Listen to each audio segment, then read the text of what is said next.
ಪಾಕಿಸ್ತಾನಕ್ಕೆ ಭಾರತ ಪ್ರಬಲ ಸಂದೇಶವನ್ನು ರವಾನಿಸ್ತಾ ಇದೆ. ಒಂದೆಡೆ ಭಾರತದ ನೌಕಾಪಡೆ ಸಮರಾಭ್ಯಾಸದಲ್ಲಿ ತೊಡಗಿದ್ರೆ, ಮತ್ತೊಂದೆಡೆ ಭಾರತದ ವಾಯುಸೇನೆ ತುರ್ತು ಸಂದರ್ಭದಲ್ಲಿ ಬಳಕೆಯಾಗುವಂತ ರೀತಿಯಲ್ಲಿ ಏನು ನಾವು ಸಿದ್ಧತೆಯನ್ನು ಮಾಡಿಕೊಂಡಿದ್ವಿ, ಗಂಗಾ ಎಕ್ಸ್‌ಪ್ರೆಸ್ ವೇಯನ್ನ ಯುದ್ಧ ವಿಮಾನಗಳ ರನ್ವೇ ಆಗಿ ಬಳಸಬೇಕು ಅಂತ. ಸೊ ಆ ರನ್ವೇಯನ್ನ ಇವತ್ತು ಕಾರ್ಯಾಚರಣೆ ಮಾಡುವ ಮುಖಾಂತರ ಅಥವಾ ಲ್ಯಾಂಡಿಂಗ್ ಕಾರ್ಯಾಚರಣೆ ಮಾಡುವ ಮುಖಾಂತರ ಆ ರನ್ವೇ ಬಳಕೆಯಾಗತ್ತಾ ಅನ್ನೋದನ್ನ ಸಂಪೂರ್ಣವಾಗಿ ಚೆಕ್ ಮಾಡಲಾಗಿದೆ. ನೋಡ್ತಾ ಇದ್ದೀರಿ, ಅಂದ್ರೆ ಯುದ್ಧ ಸನ್ನದ್ಧ ಸ್ಥಿತಿಯಲ್ಲಿ ಭಾರತ ಇದೆ ಅನ್ನುವಂಥ ಸಂದೇಶ ಸ್ಪಷ್ಟವಾಗಿ ಪಾಕಿಸ್ತಾನಕ್ಕೆ ರವಾನೆಯಾಗ್ತಾ ಇದೆ.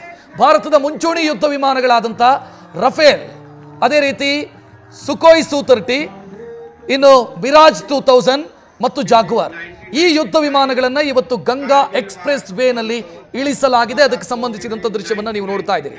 ಅಂದ್ರೆ ಯುದ್ಧ ವಿಮಾನಗಳಿಗೆ ರನ್ವೇ 3.5 ಕಿಲೋಮೀಟರ್ ಬೇಕಾಗುತ್ತೆ, ಅಂದ್ರೆ ಅತಿ ಉದ್ದದ ರನ್ವೇಯ ಅಗತ್ಯ ಇರುತ್ತೆ.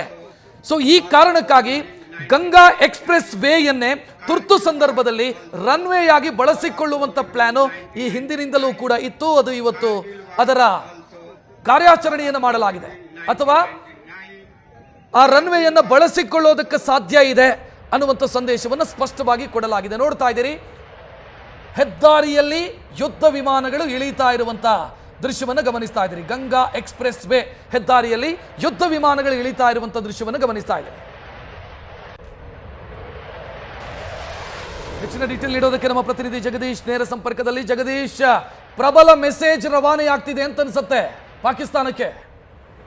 ಖಂಡಿತವಾಗ್ಲೂ ರಕ್ಷತೆ, ಯಾಕಂದರೆ ಪಾಕಿಸ್ತಾನ ಮತ್ತು ಭಾರತದ ನಡುವೆ ಈಗ ಯುದ್ಧದ ಕಾರ್ಮೋಡ ಸೃಷ್ಟಿಯಾಗಿರುವಂಥದ್ದು. ಒಂದು ಕಡೆ ಸಮುದ್ರದಲ್ಲಿ ತಾಲೀಮು ಮಾಡುವಂತಹ ಕೆಲಸವನ್ನು ಎರಡು ದೇಶಗಳು ಮಾಡ್ತಿದ್ದಾವೆ, ಇನ್ನೊಂದು ಕಡೆಗೆ ಭಾರತ ಒಂದು ದೊಡ್ಡ ಮೆಸೇಜನ್ನು ಪಾಸ್ ಮಾಡುವಂತಹ ಕೆಲಸವನ್ನು ಇವತ್ತು ಮಾಡಿದೆ.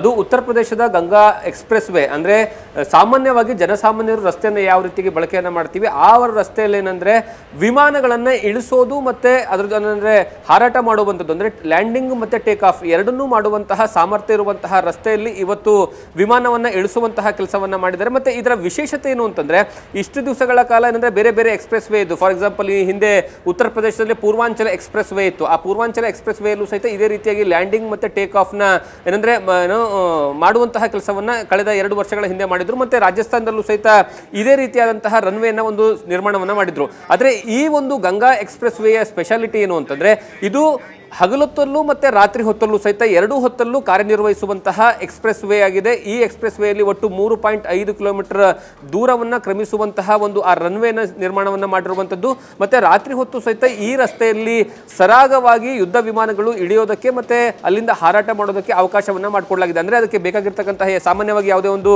ವಿಮಾನ ನಿಲ್ದಾಣದಲ್ಲಿ ರಾತ್ರಿ ಹೊತ್ತು ರನ್ವೇಯಲ್ಲಿ ಯಾವ ರೀತಿಯಾಗಿ ಲೈಟಿಂಗ್ ಫೆಸಿಲಿಟೀಸ್ ಇರುತ್ತಲ್ಲ, ಅದೇ ರೀತಿಯಾದಂತಹ ಫೆಸಿಲಿಟಿ ಈ ಒಂದು ರನ್ವೇಯಲ್ಲೂ ಸಹಿತ ಮಾಡಲಾಗಿದೆ. ಒಟ್ಟು 3.5 ಕಿಲೋಮೀಟರ್ ಇರುವಂತಹ ಈ ರನ್ವೇ ಇದೆಯಲ್ಲ, ಇದು ಯುದ್ಧದ ಸಂದರ್ಭದಲ್ಲಿ ಮತ್ತೆ ತುರ್ತು ಸಂದರ್ಭದಲ್ಲಿ ಅಂದ್ರೆ ಇದರ ಬಳಕೆ ಆಗಬೇಕು ಅನ್ನುವಂತಹ ಕಾರಣಕ್ಕಾಗಿ ಪ್ರಧಾನಿ ನರೇಂದ್ರ ಮೋದಿ ಅವರು ಬಂದಂತಹ ಸಂದರ್ಭದಲ್ಲಿ, ಅಂದ್ರೆ ಅಧಿಕಾರಕ್ಕೆ ಬಂದಂತಹ ಸಂದರ್ಭದಲ್ಲಿ ಈ ರೀತಿಯಾದಂತಹ ದೇಶದ ನಾನಾ ಭಾಗಗಳಲ್ಲಿ ನಿರ್ಮಾಣ ಮಾಡುವಂತಹ ಯೋಜನೆಯನ್ನ ರಾಷ್ಟ್ರೀಯ ಹೆದ್ದಾರಿಯ ಮೂಲಕವಾಗಿ ಮತ್ತೆ ಏನಂದ್ರೆ ಡಿಫೆನ್ಸ್ ಎರಡೂ ಸಹಭಾಗಿತ್ವದಲ್ಲಿ ಮಾಡುವಂತಹ ಕೆಲಸವನ್ನ ಮಾಡಿದ್ರು. ಅದರ ಮುಂದುವರಿದ ಭಾಗವಾಗಿ ಇವತ್ತು ಏನಂದ್ರೆ ಭಾರತದ ಶಕ್ತಿ ಪ್ರದರ್ಶನವನ್ನ ಮಾಡುವಂತಹ ಕೆಲಸವನ್ನ ಇವತ್ತು ಭಾರತ ಮಾಡ್ತಾ ಇದೆ. ಮತ್ತೆ ಅದರ ಜೊತೆಗೆ ಈ ಒಂದು ಏನಂದ್ರೆ ರನ್ವೇಯಲ್ಲಿ ಯಾವುದೇ ಸಾಮಾನ್ಯವಾದಂತಹ ವಿಮಾನಗಳನ್ನ ಇಳಿಸೋದಲ್ಲ, ಯುದ್ಧ ವಿಮಾನಗಳನ್ನ ಇಳಿಸುವಂತಹ ಕೆಲಸವನ್ನ ಮಾಡ್ತಾ ಇದ್ದಾರೆ. ಅದು ಜಾಗ್ವಾರ್ ಆಗಿರ್ಬೋದು ಅಥವಾ ರಫೇಲ್ ಆಗಿರ್ಬೋದು, ಮತ್ತೆ ಬೇರೆ ಬೇರೆ ವಿಮಾನಗಳನ್ನ ಇಳಿಸೋ ಮೂಲಕವಾಗಿ ಎಲ್ಲದಕ್ಕೂ ಸಹಿತ ನಾವು ಸನ್ನದ್ಧರಾಗಿದ್ದೀವಿ. ಎಂತಹ ಪರಿಸ್ಥಿತಿಯಲ್ಲೂ ಸಹಿತ ನಾವೇನಂತಂದ್ರೆ ಯಾವುದೇ ಹಂತದಲ್ಲೂ ಅಂದ್ರೆ ಯಾವುದೇ ಭಾಗದಿಂದಲೂ ಸಹಿತ ವಿಮಾನಗಳನ್ನ, ಅದು ಸ್ಪೆಷಲಿ ಯುದ್ಧ ವಿಮಾನಗಳನ್ನ ಲ್ಯಾಂಡಿಂಗ್ ಮತ್ತೆ ಟೇಕ್ ಆಫ್ ಮಾಡುವಂತಹ ಒಂದು ಸಾಮರ್ಥ್ಯ ಇರುವಂತಹ ರಸ್ತೆಗಳು ಭಾರತದಲ್ಲಿದ್ದಾವೆ ಅನ್ನುವಂತಹ ಮೆಸೇಜ್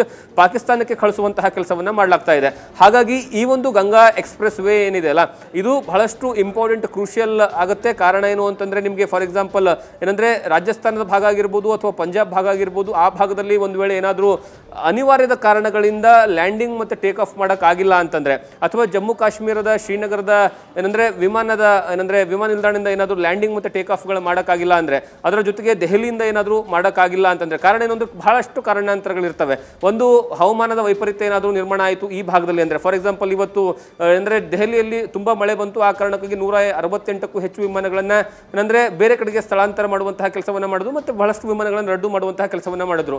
ಆದ್ರೆ ಇದೇ ರೀತಿಯಾದಂತಹ ಹವಾಮಾನ ವೈಪರೀತ್ಯ ಏನಾದರೂ ನಿರ್ಮಾಣವಾಗಿದ್ದೇ ಆದ್ರೆ, ಅದು ರಾಜಸ್ಥಾನ ಆಗಲಿ, ದೆಹಲಿ ಆಗಲಿ, ಪಂಜಾಬ್ ಆಗಲಿ ಅಥವಾ ಗುಜರಾತ್ ಆಗಲಿ, ಯಾಕಂದ್ರೆ ಇದೆಲ್ಲವೂ ಬರುವಂಥದ್ದು ನಿಮಗೆ ಏನದು ಪಾಕಿಸ್ತಾನದ ಬಾರ್ಡರ್ ಅಲ್ಲಿರುವಂಥದ್ದು. ಹಾಗಾಗಿ ಈ ಭಾಗದಲ್ಲಿ ಈ ರೀತಿಯಾದಂತಹ ತುರ್ತು ಪರಿಸ್ಥಿತಿಯನ್ನು ನಿರ್ಮಾಣವಾಗಿದೆ. ಆದರೆ ಅಂತಹ ಸಂದರ್ಭದಲ್ಲಿ ಈ ರೀತಿಯಾಗಿ ರನ್ವೇಗಳನ್ನು ಬಳಕೆ ಮಾಡ್ಕೊಳ್ಬಹುದು ಅನ್ನುವಂತಹ ಸಂದೇಶವನ್ನು ರವಾನೆ ಮಾಡೋದು ಮತ್ತು ಇದಕ್ಕೆ ಬೇಕಾಗಿರ್ತಕ್ಕಂತಹ ಸಕಲ ಸಿದ್ಧತೆಗಳನ್ನು ಅದರಲ್ಲಿ ಟೆಸ್ಟಿಂಗ್ ಮಾಡುವಂತಹ ಕೆಲಸವನ್ನ ಈಗ ಮಾಡ್ತಾ ಇದ್ದಾರೆ. ಕಾರಣ ಏನು ಅಂತಂದ್ರೆ ಈಗ ಯುದ್ಧದ ಕಾರ್ಮೋಡ ದೊಡ್ಡ ಮಟ್ಟದಲ್ಲಿ ಭಾರತ ಮತ್ತೆ ಪಾಕಿಸ್ತಾನದ ನಡುವೆ ಇರುವಂಥದ್ದು. ಒಂದು ಕಡೆಗೆ ಈಗಾಗಲೇ ನೌಕೆಯಲ್ಲೂ ಸಹಿತ ಅಂದ್ರೆ ಯುದ್ಧದ ತಾಲೀಮನ್ನು ನಡೆಸ್ತಾ ಇರುವಂಥದ್ದು. ಅದು ಸ್ಪೆಷಲಿ ಗುಜರಾತ್ನ ಪೋರ್ಬಂದರ್ ಆಗಿರ್ಬೋದು ಅಥವಾ ಅಂದ್ರೆ ಆ ಭಾಗದಲ್ಲಿರುವಂತಹ ಯುದ್ಧದ ನೌಕೆಗಳನ್ನ ಅಂದ್ರೆ ಈಗಾಗಲೇ ತಾಲೀಮನ್ನು ನಡೆಸ್ತಾ ಇದ್ದಾರೆ. ಮತ್ತೊಂದು ಕಡೆಗೆ ಗಡಿ ಭಾಗದಲ್ಲಿ ದೊಡ್ಡ ಮಟ್ಟದಲ್ಲಿ ಸೇನೆ ನಿಯೋಜನೆಗೊಳ್ತಾ ಇದೆ ಮತ್ತು ಅದ್ರ ಜೊತೆಗೆ ಅಲ್ಲೂ ಸಹಿತ ಅಂದ್ರೆ ಸಕಲ ಸಿದ್ಧತೆಗಳನ್ನು ಮಾಡ್ಕೊಳ್ತಾ ಇದ್ದಾರೆ. ಮತ್ತೊಂದು ಕಡೆಗೆ ಈ ರೀತಿಯಾಗಿ ಯುದ್ಧದ ವಿಮಾನಗಳ ಬಳಕೆ ತುಂಬಾ, ಯಾಕಂದ್ರೆ ಈಗ ಯುದ್ಧ ಆಗಬೇಕು ಅಂತಂದ್ರೆ ಬಹಳಷ್ಟು ಏನಂದ್ರೆ ಸೈನಿಕರೇ ನುಗ್ಗಿ ಹೊಡೆಯುವಂಥದ್ದಿಲ್ಲ. ಈಗ ನೀವು ಇತ್ತೀಚಿನ ಯುದ್ಧಗಳನ್ನು ನೋಡುವಂಥ ಸಂದರ್ಭದಲ್ಲಿ ಇಸ್ರೇಲ್ ಯುದ್ಧ ಆಗಿರ್ಬೋದು, ಇಸ್ರೇಲ್ ಹಮಾಸ್ ಯುದ್ಧ ಆಗಿರ್ಬೋದು ಅಥವಾ ರಷ್ಯಾ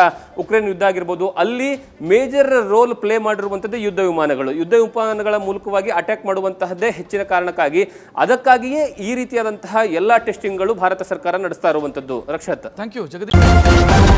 ನ್ಯೂಸ್ ಫಸ್ಟ್ ನಿರ್ಭೀತಿಯಿಂದ ನಿಮ್ಮ ಪರವಾಗಿ.